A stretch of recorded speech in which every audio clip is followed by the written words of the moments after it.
Medical चलिला खंडयुद्ध। Cancer ward में बुलिला छुरी।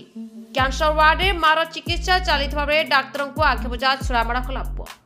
भयंकर घटना, विभत्स कांड। मेडिकल सुरक्षित नुहति डाक्तर।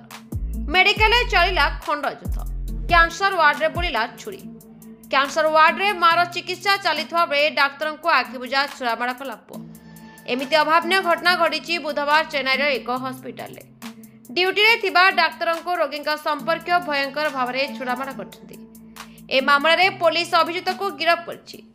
सूचना अनुसार आज सकाळे विघ्नेश नामक जड़े व्यक्ति निज 3 जन सांग सहित मिसी रोगी साजी डाक्तर पाखक आसीथिले। कैंसर वार्ड ड्यूटी रे थिबा डाक्तर बालाजी जगन्नाथ पाखक जाइथिले। तेबे किछि बुझिबा पूर्व से डाक्तर को छुरी आखिबुझा आक्रमण करथिले। तांका ऊपर को से 7 थर छुरामाड़ करथिले। एथिरे डाक्तर बालाजी गुरुतर होई पड़िथिले।